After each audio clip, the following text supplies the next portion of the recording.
He is the master of time, the lord of the year, the priest of the sea worm. He names the months and counts the moons and predicts the arrival of the Nayle, the sacred sea worm that appears only once a year. According to the Marapu, when the worms swarm, it is time to begin Pasola.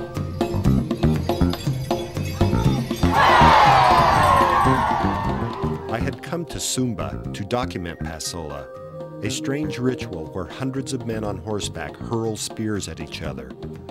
What I discovered on that remote island was another kind of battle. It was a fight over the future, a clash over calendars with the ultimate winner in control of time.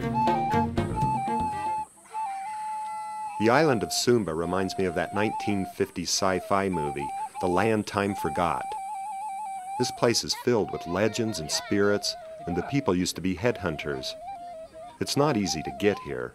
It's isolated in the Nusa Tenggara region of Indonesia, not far from the islands of Rinca and Komodo, where the giant dragons live. I'm here to document a mysterious ritual called Pasola, where hundreds of men on horseback fling spears at each other. Pasola occurs only on Sumba, and really only on the western half of the island called Sumba Barat, and it only happens once a year. I'm learning that the exact date can be difficult to determine. A lot of things on Sumba are difficult to determine, but there is an order dictated by the Marapu. Marapu influence everything. Itulah yang kami percaya, namanya Marapu. So Marapu, it means, according to them, Marapu, it means is their ancestors who died a long time ago. Is their Marapu. Marapu, it means the spirit of the ancestors that's on the sky. Lives in the sky. Lives on the sky. The ancestors may live in the sky, but their bones are here, in these tombs. And these tombs are everywhere on Sumba Barat. Each one holds the remains of a lot of people. As long as you are from the same family, you can rest together in the same grave.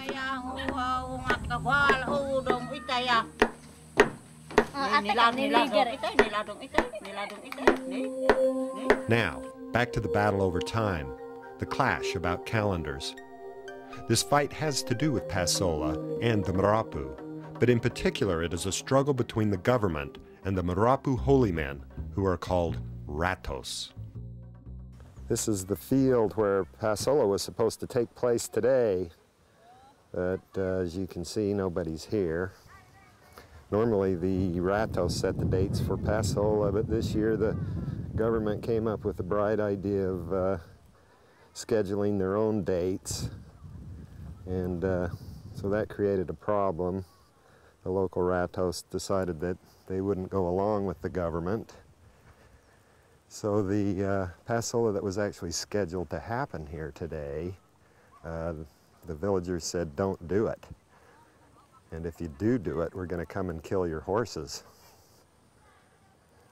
This is very serious business for these folks. And if you don't believe it, just look at these gravestones here that surround the Pasola yard. These are all guys that have been killed while riding their horses, throwing spears in Pasola. They bury them here by the field.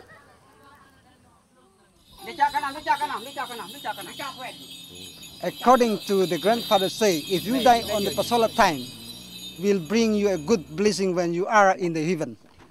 So if you die on the Pasola field, you get a blessing in heaven. Yeah.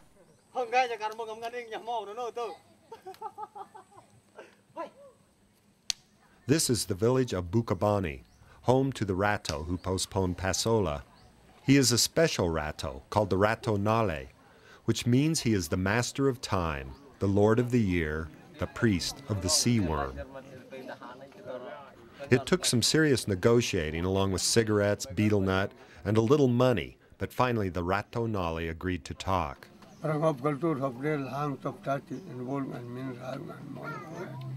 He explained that according to the Marapu, the swarming of the sacred sea worm called Nayle was the signal that Pasola should begin.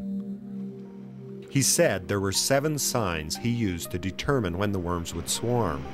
The moon was one, 3 had to do with special plants that would blossom, and 3 were too sacred to tell me.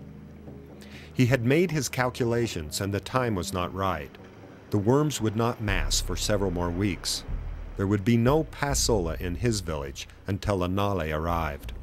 So it depend on the moon. The full moon. The full moon. And after full moon, they counted 7 nights. 7 dark nights. Yes. And after that, they counted to pick up the Nayle.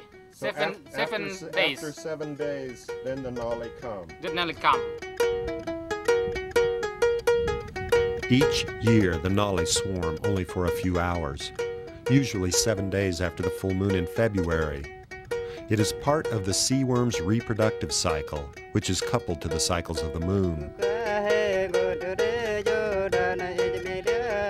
For centuries, the Ratos have named the months and counted the moons and used their lunar calendar to tell the people of Sumba when to plant, when to harvest, and when to have important ceremonies.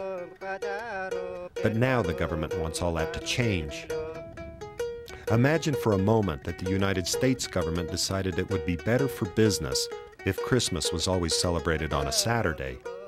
Priests and bishops would be up in arms, claiming that any change to the traditional date would not only undercut the whole reason for having the holiday, but would ultimately undermine our entire culture. Basically, this is what's happening on Sumba. While the village of Bukabani refused to have Pasola on the government's dates, the village of Sodan decided to go along. According to the Marapu, the Nayle must swarm on the morning of Pasola. If there are a great many worms, it is a sign of good fortune. If the numbers are small, bad luck lies ahead. I spent 3 hours in the trees with the Ratos from Sodan. They said they were performing a ritual to welcome the Nayle, but it seemed to me like no one really expected the sea worms to show up. I asked them about Pasola. Why do they do it? What is the significance? The answer was always the same. We do it because our ancestors have done it for 1,000 years. I pressed them on the subject. Why throw spears? Why risk your life? The answer was the same. It is our way of honoring the Marapu. They cracked coconuts, barbecued crab, ate sacred rice, chewed betel nut, and smoked cigarettes. But on the morning of Sodan's Pasola, the Ratos found no Nayle. Pasola begins when a special Rato gives a signal. It goes on for hours until the same Rato gives another signal for it to stop. It's one village against another, and the rules are simple. Don't hit a man when he's down, and don't seek revenge if someone you know is killed. That's about it.